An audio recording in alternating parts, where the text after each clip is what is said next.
Assalamualaikum. Lecture 13 is about trial balance. So what is trial balance? Trial balance एक ऐसी summary है जो कि तमाम लेजर अकाउंट्स की बैलेंसेस पर मुश्तमिल होती है। यानी जो हमने लेजर अकाउंट के अंदर हमने बैलेंसेस को कैलकुलेट किया होता है, हमारे पास मौजूद होते हैं, हम उन बैलेंसेस को शिफ्ट करते हैं किसके अंदर, शो करवाते हैं ट्रायल बैलेंस के अंदर। मकसद क्या होता है कि हम उन बैलेंसेस को उसको ट्रायल बैलेंस के अंदर पुटिंग करने के बाद ये चेक कर सकें कि आया अरिथमेटिकल एक्यूरेसी है या नहीं। अगर हमारे जर्नल या लेजर के अंदर किसी तरह की फिगर की कोई मिस्टेक है, ठीक है, तो ट्रायल बैलेंस से हमें पता चल जाता है कि हम किस तरीके से उस मिस्टेक्स को रिमूव कर सकते हैं। ठीक है, अब इसके डिफरेंट मेथड है। ठीक है, अब इसमें से जो मेन 3 मेथड्स हैं उसमें नंबर 1 पे है बैलेंस ट्रायल बैलेंस। ठीक है, अब इसमें क्या होता है कि जो लेजर अकाउंट है उनके डेबिट और क्रेडिट बैलेंसेस को हम ट्रांसफ़र कर लेते हैं किसमें, ट्रायल बैलेंस के अंदर। दूसरा है टोटल ट्रायल बैलेंस। इसमें जो हमारे पास टोटल जो साइड की अमाउंट होती है डेबिट की या क्रेडिट की, हम उसको ट्रांसफ़र करते हैं। यानी बैलेंस में हमारे पास जो डिफरेंस होता है डेबिट और क्रेडिट का, हम उसके डिफरेंस को मूव करते हैं किसके अंदर, ट्रायल बैलेंस के अंदर लिखते हैं। लेकिन टोटल ट्रायल बैलेंस के अंदर डेबिट साइड का या टोटल है या क्रेडिट साइड का टोटल है, हम उसको क्या करते हैं, ट्रांसफ़र करते हैं ट्रायल बैलेंस के अंदर।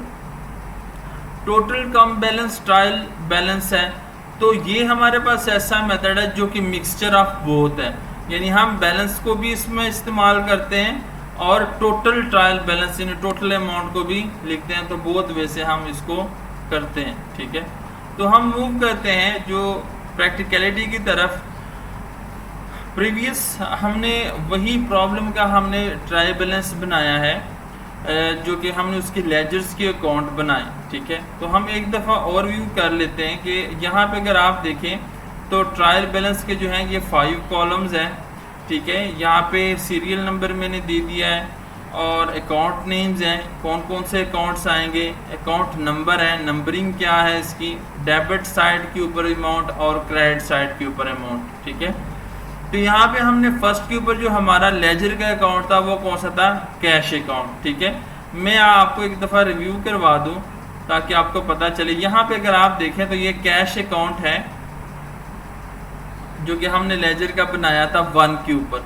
तो इसका अगर आप बैलेंस देखें तो ये आपका है 72,600। अब ये कौन सी साइड पे लिखा है, क्रेडिट साइड पे, लेकिन ये बैलेंस किसका है। जैसे कि मैंने प्रीवियस लेक्चर में बताया था कि जो साइड बड़ी होगी बैलेंस भी उसी का होगा। तो जब हम इसको ट्रायल बैलेंस के अंदर लिखेंगे तो हम इस बैलेंस को किस साइड पे लिखेंगे, डेबिट साइड पे। क्यों हम डेबिट साइड पे लिखेंगे, क्योंकि ये बैलेंस डेबिट बैलेंस है। तो यहाँ पे हम क्या लिखा है, 72,600। तो जब हम इसको ट्रायल बैलेंस के अंदर लिखेंगे तो कैश अकाउंट 72,600 डेबिट साइड पे लिखेंगे अकाउंट नंबर 1 का। इसी तरीके से जब हम मूव करेंगे नेक्स्ट, अब यहाँ पे आप कैपिटल का देख सकते हैं। कैपिटल का जो बैलेंस है 1 लाख, ये किस साइड पे लिखा है, क्रेडिट डेबिट साइड पे, लेकिन ये बैलेंस कौन सा है, ये क्रेडिट का बैलेंस है क्योंकि क्रेडिट साइड बड़ी है।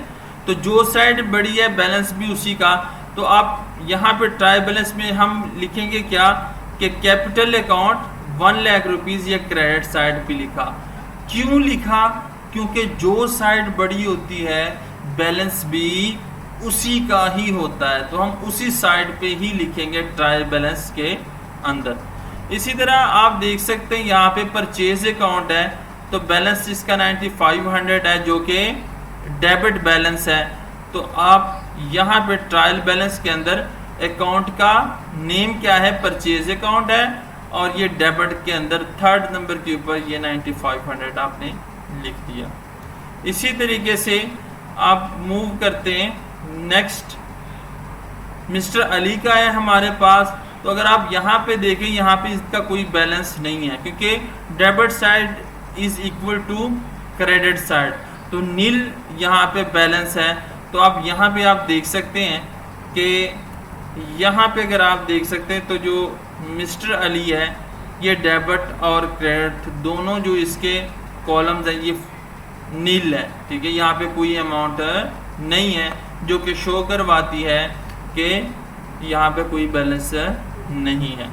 इस तरह सेल अकाउंट है, तो आप यहाँ से देख सकते हैं कि सेल अकाउंट का जो ये 16,000 रुपीज़ है, ये कौन सा बैलेंस है, ये क्रेडिट बैलेंस है। तो आप इसको यहाँ पे देख सकते हैं क्रेडिट साइड के ऊपर 16,000 के साथ, क्योंकि ये क्रेडिट बैलेंस है।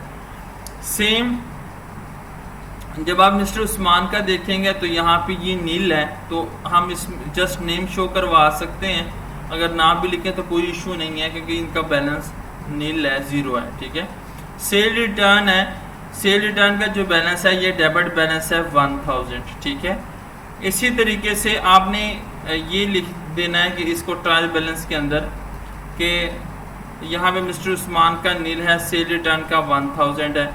ड्राइंग का अगर आप देखेंगे तो इसी तरीके से आपने मूव करते जाना है 1 बाई 1, ठीक है। ड्राइंग का जो अकाउंट अगर आप यहाँ पे देखें तो ये जो बैलेंस है 7500 का, ये डेबिट बैलेंस है। ये डिस्काउंट अलाउ भी हमारे पास डेबिट है, तो आप यहाँ पे देख सकते हैं कि यहाँ पे भी डेबिट साइड के ऊपर लिखा हुआ है। इसी तरीके से आपने नेक्स्ट जब बनाने इसके डिस्काउंट रिसीव, तो ये क्रेडिट बैलेंस है। रेंट अकाउंट, ये आपने नेम लिखना है अकाउंट का, ठीक है, और उसका बैलेंस को लिखना है कि किसका बैलेंस है। अगर आप देखें ना यहाँ पे रेंट अकाउंट है, तो ये कौन सा बैलेंस है 5500, ये असल में डेबिट साइड का बैलेंस है क्योंकि डेबिट साइड है की जो अमाउंट है वो ज़्यादा है। तो आप ये देख सकते हैं यहाँ पे आप देख सकते हैं रेंट अकाउंट है, और इसी तरीके से आपने इन तमाम चीज़ों को लिखते जाना है। ये हमारे पास रेंट का आप यहाँ 5500 आप यहाँ पे देख सकते हैं, ये आपका डेबिट है।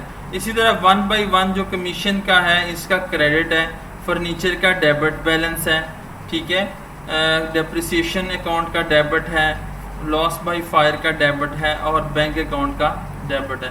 तो इस तरह आपने तमाम जो बैलेंसेस है एंड के ऊपर तमाम जितने भी आपने अकाउंट्स बनाए हैं उन सब का आपने देख लेना एक दफ़ा, ठीक है।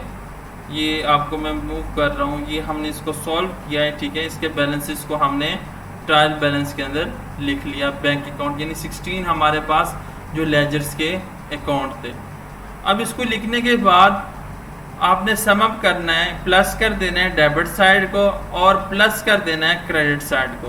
यानी डेबिट साइड के अमाउंट को जब आप प्लस करेंगे तो ये आपके पास आ जाएगा 1,20,200, ठीक है, जो कि ये चीज़ शो करवाती है कि ये आपका टोटल डेबिट साइड की अमाउंट है।